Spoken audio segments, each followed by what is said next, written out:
Hello everyone, আজকে মহানবমী। আজকে আমরা পুজো দেখতে এসেছি ডুমুরিয়া কেন্দ্রীয় কালীবাড়ি মঠে।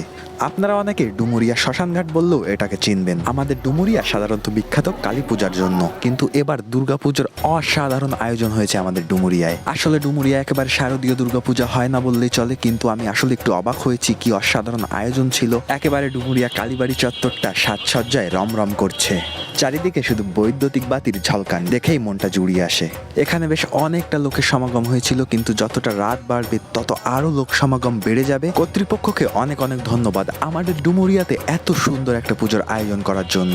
এখানে দেখলাম অনেক সুন্দর একটা থিম করা হয়েছে। এখানে হিন্দু ধর্মে যে যুগের উল্লেখ রয়েছে, এক এক যুগে এক এক অবতার এসে অবতরণ করে। দুষ্টের দমন এবং সত্যের প্রতিষ্ঠার জন্য বিভিন্ন যুগে বিভিন্ন অবতার অবতরণ করেছিল আমাদের এই ধরাধামে। সেগুলো নিয়েই একটি সুন্দর থিম তৈরি করা হয়েছে এখানে। বিশেষ করে আমাদের হিন্দু ধর্মে 5টা যুগের নাম উল্লেখ করা রয়েছে। সো এখানে এই 5টি যুগের বিভিন্ন বিভিন্ন থিম তৈরি করা হয়েছে।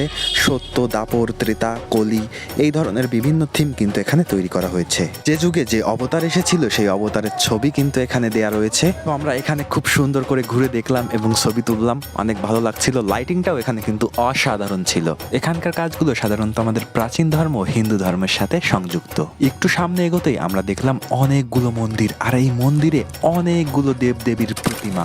একদম ফার্স্টে ছিল শ্রীকৃষ্ণের মন্দির, তারপরে ছিল গৌর নিতাই মন্দির। একটু সামনে এগোলাম, আমরা সামনে এগিয়ে দেখতে পেলাম আমাদের জগন্নাথ দেবের মন্দির। জাস্ট মূর্তির হাতের কাজগুলো এত অসাধারণ, চোখে লেগে থাকার মতো। এখানে প্রত্যেকটা মূর্তি এত অসাধারণভাবে তৈরি করা হয়েছে, একেবারে নিখুঁত শিল্পকলা। তাছাড়াও এখানে রয়েছে ভোলানাথের মূর্তি রয়েছে, শিবলিঙ্গ রয়েছে, এছাড়াও এখানে লোকনাথ ব্রহ্মচারীর মূর্তিও রয়েছে। এট দ্য এন্ড সর্বশেষ সবচেয়ে আকর্ষণ যেটা রয়েছে সেটা হচ্ছে আমাদের দশভুজা মায়ের মূর্তি। ভাই এই ঠাকুরটা কিন্তু জাস্ট অসাধারণ ছিল, অতুলনীয়। এত সুন্দর কাজ করা হয়েছে, জাস্ট চোখে লেগে থাকার মতো। আমরা দেবী দশভুজাকে এখানে ঘুরে ঘুরে দেখলাম এবং আমাদের মনটা জাস্ট জুড়িয়ে গেল।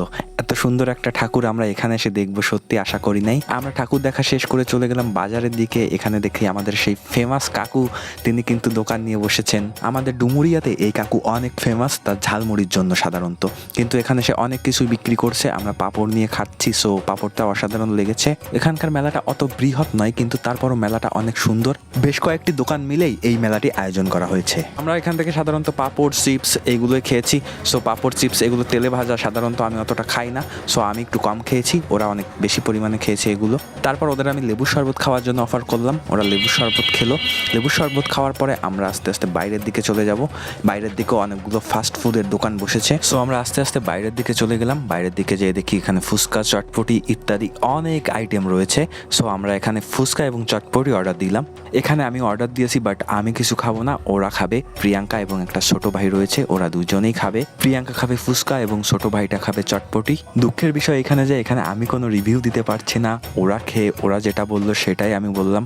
ওদের কাছে তো মোটামুটি ভালো হয়েছে, অতটা ভালো না হলেও মোটামুটি ভালো হয়েছে। ওখান থেকে খাওয়া দাওয়া শেষ করে আমরা পাশে দেখে আরো একটি পুজো হচ্ছে, যদিও আমি দেখতে পাইনি। প্রিয়াঙ্কা দেখে আমাদের বললো দেখো ওখানে একটা পুজো হচ্ছে। সো আমরা হাঁটতে হাঁটতে ওখানেও গেলাম প্রতিমাটা দেখতে। অসাধারণ, এই কাজটা অসাধারণ হয়েছে।